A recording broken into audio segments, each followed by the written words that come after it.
تک پیار ہے بابا فرید صاحب سے, بڑا میرا درد ان کے ساتھ. اور میں جتنا اس صوفی کو پڑھتا ہوں کم ہی لوگوں کو میں نے پڑھا ہے. حضرت بابا فرید کے پیر اور خواجہ معین الدین صاحب کے خلیفہ, کیا نام ہے؟ خواجہ قطب الدین. مکتب میں پڑھنے گئے نا, پہلے دن 4 سال کی عمر تھی, تو قاری صاحب نے الف با تا سا پڑھایا تو انہوں نے 15 سپارے قرآن پاک کے سنا دیے. تو کہنے لگے بیٹا تجھے کیسے آئے؟ کہنے لگے میری اماں 15 سپاروں کی حافظ ہے, وہ سارا دن قرآن پڑھتی رہتی تھی, مجھے سن سن کے یاد ہو گیا ہے. یہ بالا نگالا یاد ہو سکدیاں نے تو قرآن پاک بھی یاد. اللہ خیر کرے, شرط یہ ہے کہ ہم گھر میں قرآن پڑھیں, بچوں کو سن سن کے بھی یاد ہو ہی جاتا ہے. خواجہ قطب الدین اتنا عروج پایا اس شیخ کامل نے کہ وقت کا بادشاہ بھی مرید ہو گیا. سلطان شمس الدین التمش مرید تھا, دلی کا بادشاہ بھی مرید تھا, اجمیر کا بادشاہ خواجہ معین الدین صاحب کا مرید نہیں ہوا, نہ پاک پتن کا بادشاہ بابا فرید کا مرید ہوا. لیکن خواجہ قطب صاحب کو اللہ نے یہ عظمت بھی دی, یہ شان ہے نا. اگرچہ صدقہ سارا خواجہ معین الدین کے قدموں کا ہی تھا, لیکن دلی کا بادشاہ مرید ہوا, اور اتنا اعلیٰ مرید ہوا کہ جب خواجہ قطب الدین صاحب کا وصال ہوا تو 3 شرطیں لگائی تھیں. فرمایا میرا جنازہ وہ پڑھائے, جب سے توبہ کیا پھر اس کا سینے بد حرام کے لیے نہ کھلا ہو, اور جب سے توبہ کیا پھر لقمہ حرام اس کے گلے سے نہ گزرا ہو, اور جب سے توبہ کیا پھر کبھی نماز تہجد بھی قضا. بڑے بڑے صوفی میری طرح کے گردن جھکا کے کھڑے ہو گئے. 7ویں صف سے دلی کا بادشاہ نکل آیا, کہنے لگا پیرا ساری زندگی میں نے پردہ داری سے عبادت کی تھی, تو جاتی دفعہ مجھے بے نقاب کر گیا ہے. اتنا بڑا انہوں نے شخص تیار. اور حال یہ تھا, لوگ کہتے ہیں کہ فلانا آدمی امیر آدمی ہے تو حضرت صاحب کا تعلق پیر صاحب کا تعلق زیادہ ہے, تو اس کی عمارت نہ دیکھ, کبھی کبھی اس کی پرہیزگاری بھی دیکھ, اس کی خدمت گزاری بھی دیکھ. خواجہ قطب الدین صاحب پہ بھی الزام لگتے رہے. ایک الزام یہ بھی لگا کہ قریب چلے گئے. ہوا کیا, جب بادشاہ مرید ہوا تو کہنے لگا حضرت جی میں نے بادشاہی نہیں کرنی, میں نے اب خانقاہ میں رہنا ہے. تو فرمایا بیٹا تو چھوڑ دے گا تو کوئی ظالم بیٹھ جائے گا. تو حضور پھر کیا حکم ہے؟ فرمانے لگے تو نے کرنی ہے. تو کہا حضور آپ وہ کہاں ہوتے ہیں, میں کہاں ہوتا ہوں, دل ہی نہیں لگتا. تو آپ فرمانے لگے میں ڈیرا اٹھا کے تیرے قریب لے آتا ہوں. خواجہ صاحب 1 کلومیٹر کے فاصلے پر ڈیرا اٹھا کے لے آئے. فرمانے لگے میں تیری تربیت کرتا رہوں گا, تو مخلوق کا بھلا کرتے رہنا. صلی اللہ علیہ, تو حضور کی امت کا اللہ اکبر. وہ قریب, اس وقت بھی لوگوں نے بڑی باتیں کی کہ دیکھو جی بادشاہ تھا نا تو پیر صاحب ہی نیڑے آ گئے. لوگ دیکھتے نہیں کہ اصل بات کیا ہے. خیر وقت گزر گیا, بادشاہی مرید ہو گیا, تو پھر دلی سارے میں اسلام, اتنا عدل انصاف, ہندوؤں کو بات پسند نہ آئی. انہوں نے کچھ مسلمان خرید لیے. سلطان شمس الدین التمش بیٹھا ہے دربار میں, جاگ رہے ہیں نا آپ لوگ سب, کہیے صلی اللہ علیہ. بڑی غور سے سننے والی بات. ایک دن سلطان شمس الدین تمش دربار میں بیٹھا ہے, قاضی عدالت بھی بیٹھے ہیں, مقدمات سنے جا رہے ہیں. باہر سے رونے کی آواز آنے لگی, چیخنے چلانے کی. بی بی بیان کر رہی, کیا ہو گیا کیا ہو گیا. وہ ٹال لگے ہوتے تھے بادشاہوں کے, وہ بجنے لگے, زور ہونے لگا. بادشاہ نے کہا اس فریادی کو جلدی بلاؤ. وہ اندر عورت آئی تو چیخ چیخ کے رو رو کے اس نے اپنے کپڑے پھاڑ پھاڑ کے, برا حال, 2 مہینے کا بچہ. لوگ اس کی آہو زاری پر اس کی طرف متوجہ. بی بی کیا ہوا, پانی پلاؤ بٹھاؤ, یہ کیا ہو گیا. کہنے لگی لٹ گئی, عزت برباد ہو گئی, تباہ کر دی گئی. میں کیا ہوا؟ کہنے لگی بادشاہ ایک شخص میرا غیر شرعی خامند بنا, پھر مجھے حمل ہوا, پھر میری گود میں یہ بچہ ہے 2 مہینے کا. اب گئی ہوں تو وہ کہتا ہے کہ میرا تو تیرے سے تعلق ہی کوئی نہیں. بادشاہ کہنے لگے یہ سلطان شمس الدین تمش کی جگہ ہے, اور میں نے رسول اللہ صلی اللہ علیہ وسلم کے دین کے مطابق حکومت استوار کی ہے. کون ہے جو تیرے ساتھ؟ ابھی گردن نہ کاٹ دوں گا, بات کر کون ہے. کہنے لگی تو کچھ بھی نہیں کرے گا, کوئی کچھ نہیں کر سکتا. لوگ کلمے چھوڑ کے بیٹھ گئے, توجہ ادھر ہو گئی. پراپوگنڈے بڑا اثر کرتے ہیں معاشرے پہ. رنگ ایسا عجیب ہے, انداز ایسا عجیب ہے. فرمایا بات تو کر. اس عورت کی آواز گونجی تو حالات ہی خراب ہو گئے. کہنے لگی بادشاہ حوصلہ پیدا کر سننے کا. کہا تو بات کر. کہنے لگی میرے گود میں جو بچہ ہے یہ قطب الدین بختیار کاکی کا ہے، یہ تیرے پیر کی ناجائز اولاد ہے۔ اٹھاؤ، پروفیسر سلیم چشتی نے پی ایچ ڈی کی ہے، وہ لکھ رہے ہیں اس واقعے کو، تیرے پیر کا ناجائز بچہ ہے۔ ہاتھ کانپنے لگے بادشاہ کے، کہنے لگے یا اللہ کبھی تو قیامت برپا کر دے تو معاملہ ٹھیک ہو جائے، میں تیری زبان کھینچ دوں گا تیری تو نے بات کیسے کی؟ کہنے لگی میں نے کہا تھا نا تیرے اندر حوصلہ نہیں، میری عزت تار تار ہو گئی اور تو پیر بچا رہا ہے۔ اللہ اکبر۔ سلطان شمس الدین تمش آسمان کی طرف دیکھ کے کہنے لگے مولا مجھ مجرم کو جس کی برکت سے اٹھا کے تو نے مسجد میں پہنچایا، آج مجھے تو نے کس امتحان میں ڈال دیا؟ یہ کیا رنگ تو نے زندگی کا بنایا ہے؟ کہنے لگی بلا اسے، اڑاب گردن۔ اللہ اکبر۔ خواجہ قطب الدین بختیار کاکی، ذرا اس جگہ پہ اپنے آپ کو کھڑا کر کے دیکھ میرے دوست، جو شخص دلی کے بازار میں نکلے تو دکانیں بند ہو جائیں، عورتیں گھروں میں گھس جائیں، جس کے نام پر چرچے ہوں دین کے، وہ شخص لاٹھی ٹکاتا ٹکاتا، عرس منانے آسان ہے، ڈھول ڈمکے کر کے گھروں کو جانا آسان ہے، پر ذرا ان کی راہوں کا مسافر تو بن انہوں نے انداز کیا اختیار کیا ہے۔ حضرت خواجہ قطب الدین بختیار کاکی، خبر پھیل گئی، اتنی شہرت پاکیزگی کی نہیں ہوئی تھی جتنی اس جرم کی ہوئی۔ لاٹھی ٹکاتے ٹکاتے جب پہنچے نا بادشاہ کے دربار میں، بادشاہ اٹھنے لگا، قاضی اٹھنے لگا، لوگ اٹھنے لگے، تو قطب الدین بختیار کاکی کی آنکھوں میں آنسو آئے، مانے لگے بیٹو بیٹھ جاؤ، آج میں پیر بن کے نہیں آیا، میں مجرم بن کے آیا۔ اور کہا میرے مالک کا انصاف بھی دیکھو، دلی کا پیر آج دلی کی عدالت میں اپنے نا کردہ جرم کی صفائی دینے آیا ہے، بڑی لاٹھی پہ ٹیک لگائی، دلی کی گلیاں بھی روتی ہیں کہ یہ کیا رنگ، اللہ یہ تیرا کیا رنگ ہے، یہ تے میں گڈی تے ہاتھ ڈور سجن دے، او جنج رکھے اونج رہنا ہے، واجب نہیں جے وچ شریعت، مندہ خسم نو کہنا اے تن میرا کنگھی ہووے، میں زلف سجن دی واواں، پوش میرے دی جتی بن جائے، میں یار دی قدمی آواں، مارو مارو مینو مار مکاؤ، کوئی یوزر نہ پیش لے آواں، جے سونا ہی میرے دکھ وچ راضی، جے سونا ہی میرے دکھ وچ راضی، تے میں سکھ نو چلے ڈاواں، پر یار فریدا جے کدی مل پے سونا، یار فریدا جے کدی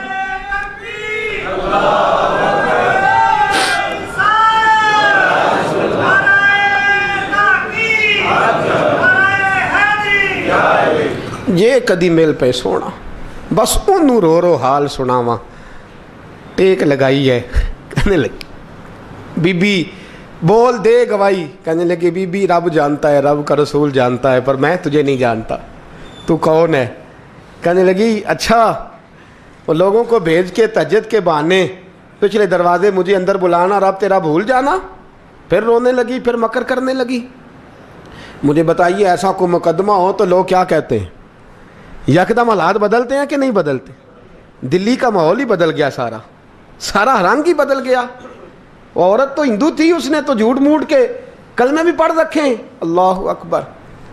خواجہ صاحب پوچھتے ہیں گواہ ہے کوئی تیرے پاس؟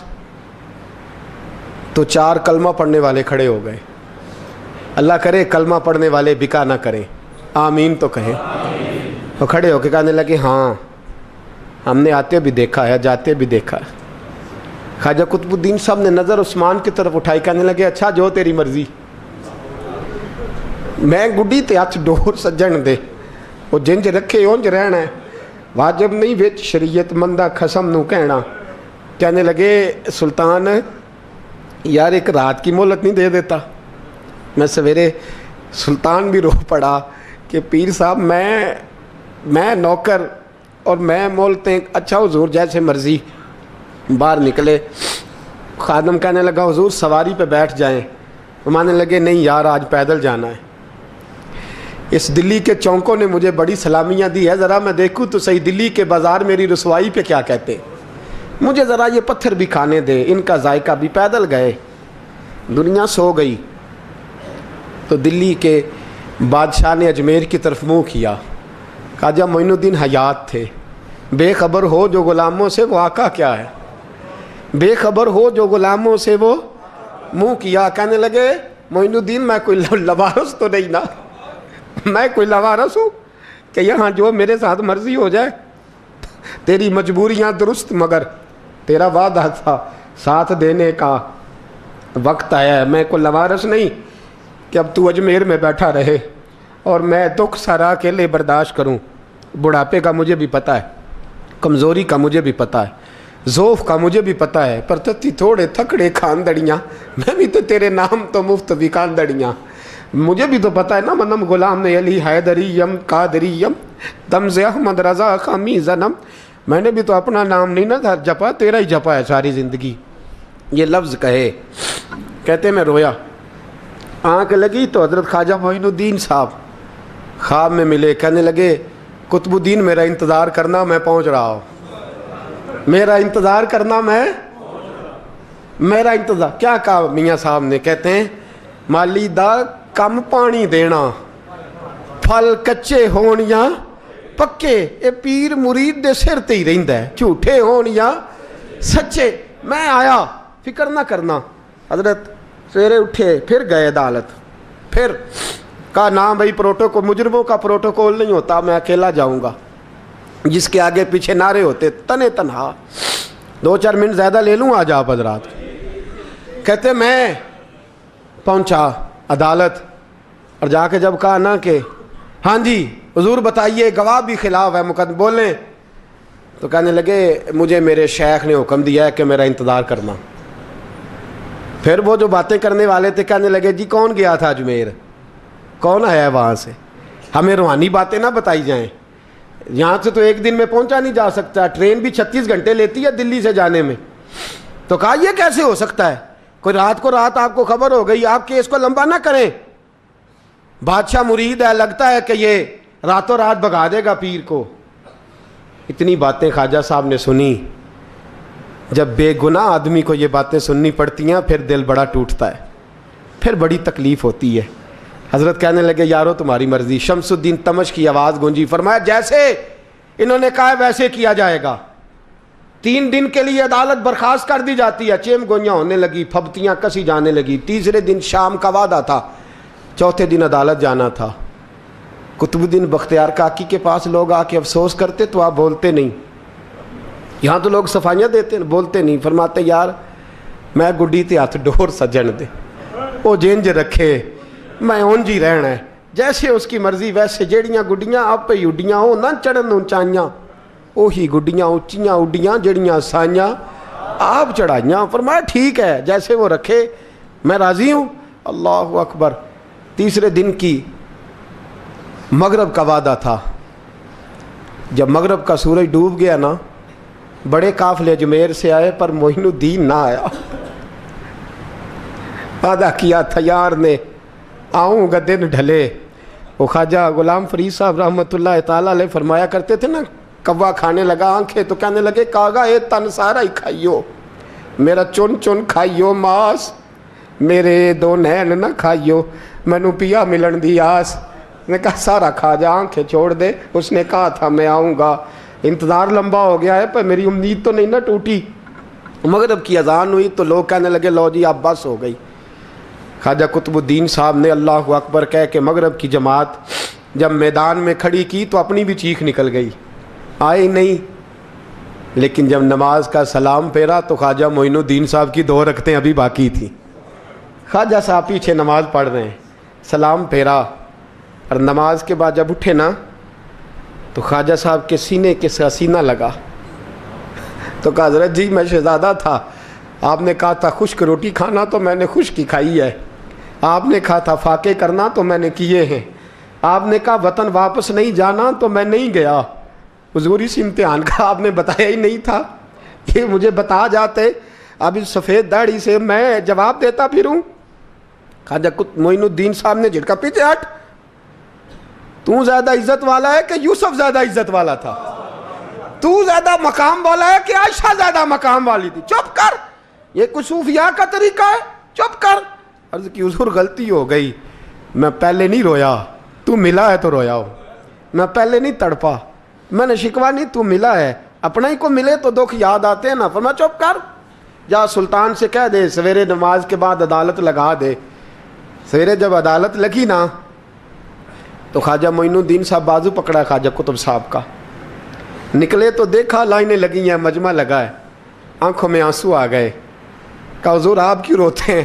فرمایا میرا دل تھا لوگ میرے کتب کی شان دیکھنے آئے, یہ کتنے بدبخت ہیں, میرے کتب کی رسوائی دیکھنے آئے. کتنے نالائق ہیں, رسوائی دیکھنے اتنے آئے ہیں, شان دیکھنے آتے ہی نہیں. اللہ اکبر.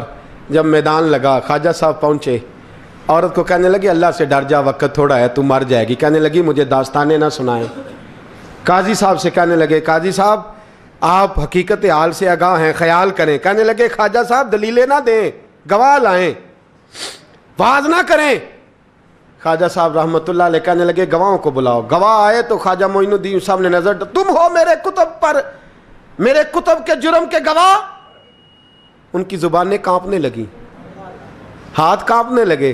میں بولتے کیوں نہیں؟ جب ان کی نظریں جھکی تو بادشاہ کہنے لگا اگر اب تم نے گواہی نہ دی تو تمہیں میں مجرم بنا کے 80 کوڑے ماروں گا. کہنے لگا جی دیکھا ہے ہم نے تہجد کے وقت. جب سب گواہیاں پوری ہو گئیں, عورت بھی تڑپ رہی ہے, رو رہی ہے, 2 مہینے کا بچہ گود میں ہے. اب بولیے علماء ظواہر بھی کھڑے ہیں, حسد کرنے والے جلنے والے بھی کھڑے ہیں, ہندو تو ویسے ہی تالیاں بجا رہے ہیں. اجمیر کا بوڑھا, اور یہ آخری پھیرا تھا خواجہ معین الدین کا دلی میں. اس کے بعد ظاہراً دوبارہ نہیں آئے. اٹھے لاٹھی ٹکاتے ٹکاتے اور میدان کے اندر جا کے نا, بڑے میدان میں مجمع تھا, سر سجدے میں رکھا. کہہ لیں گے یا اللہ میں ہندوستان مرضی سے نہیں آیا, تیرے رسول کا بھیجا آیا ہوں. پھر اٹھے اور کہنے لگے مولا تیرے نبی کا فرمان ہے کہ میری امت کے علماء بنی اسرائیل کے نبیوں کی طرح ہوں گے. اگر یوسف کے لیے بچہ بول سکتا ہے تو میرے کتب کے لیے بھی بولنا چاہیے. اگر یوسف علیہ السلام کے لیے بول سکتا ہے تو میرا قطب الدین بھی سچا ہے. اس کے لیے پھر اٹھے, اس بی بی کی طرف بڑھے. لوگ کہنے لگے نہ جانے اب کیا ہوگا. جب اجمیر کے بادشاہ نے, عطا رسول نے, ہند الولی نے, امام الاولیاء نے کپڑا کھینچا اور کہنے لگے وہ بچے تو جانتا ہے نا تیرا باپ کون ہے, 2 مہینے کا بچہ. جب نانا بولا تو بی بی کہنے لگی اب کیا کر رہے ہو, بچے بھی کبھی بولے ہیں. میں بی بی چپ کر, ان اللہ علی کل شیء قدیر, میں کمزور رب کا ماننے والا نہیں, قدرتوں والے رب کا ماننے والا ہوں. وہ چاہے تو بچے بھی بولتے ہیں. قرآن کہتا ہے حضرت عیسیٰ بولے تھے انی عبد اللہ آتانی الکتاب. مریم بھی تو ولی اللہ تھی, وہ نبی تو نہیں تھی. اگر ولی اللہ بنی اسرائیل کا ہو بچہ بول سکتا ہے, تو اگر ولی اللہ محمد عربی کی امت کا ہو تو بچہ پھر بھی بول سکتا ہے. یوں کپڑا ہٹایا, بچہ بول. 2 مہینے کا بچہ ماں کی گود میں اٹھ کے بیٹھ گیا اور بچہ بول کے کہنے لگا السلام علیکم یا ولی اللہ. جب یہ لفظ ادا کیے تو نعرے لگنے لگے, لوگ رونے لگے. بی بی بے ہوش ہو کے گری, فرمانے لگے مجھے سلام نہ کر, میرے کتب کی بات بتا. کہنے لگا قسم ہے اللہ کی عزت کی, وہ سامنے مجمع جو سردار بیٹھا ہے وہ میرا باپ ہے. قطب الدین تو بے گناہ ہے, قطب الدین تو بے گناہ ہے, میرا باپ تو وہ بیٹھا ہے. یہ قاضی بھی سازش میں شریک ہے, کئی مسلمان خریدے گئے, یہ گواہ خریدے گئے. جب گواہی ہو گئی بچہ یہ لفظ کہہ کے اللہ اکبر کہتا ہوا پھر چپ کر گیا. خواجہ قطب الدین صاحب کا بازو پکڑا, خواجہ معین الدین صاحب نے مجمع سے باہر نکلے. لوگ کہنے لگے حضور آپ کچھ بولتے نہیں. فرمانے لگے جس نے بولنا تھا وہ بول چکا ہے, جس نے بولنا تھا وہ جو جادو وہ جو سر چڑھ کے بولے. فرمایا تم نے افواہوں پہ نظر رکھی اور میں نے اللہ کی قدرت پہ نظر رکھی. تم نے اس کے کردار کو جھنجھوڑا اور میں نے اس کے کردار کو تعمیر کیا. حضرت سلطان شمس الدین تمش بھی پیچھے دوڑے, کہا حضور کہاں لے جا رہے ہو؟ فرمایا کتب میرا ہے, میں جماہیر ساتھ لے کے جا رہا ہوں. اب میں نے اپنا بچہ تمہارے سپرد, اب میرے پاس رہے گا. تم نے ستایا میری اولاد کو, اب یہ میرے پاس رہے گا, میں نے نہیں تمہیں دینا. لوگ راہیں بچھا کے نظریں بچھا کے بیٹھ گئے, پاؤں میں گر گئے. کہنے لگے حضور ہمارے لیے نہیں, رسول اللہ کے دین کے لیے, ہمارے لیے نہیں, تعمیر شریعت کے لیے, ادائے سنت کے لیے چھوڑ جائیے. خواجہ صاحب کہنے لگے قطب الدین جا, تجھے چھوڑ کے جاتا ہوں, اب قیامت تک کوئی تیری رسوائی کی جرت نہیں کر سکے گا. عزیز یاد رکھ, نہ افواہوں پہ لگا کریں, نہ کسی برادری، کسی قوم، کسی شخص کے بارے میں ایسی باتیں. یہاں تو لوگ گھڑ گھڑ کے چیزیں لاتے، گھڑ گھڑ کے چیزیں لاتے، اور جن کی ہیں ان کے پاس بڑے دلائل ہیں.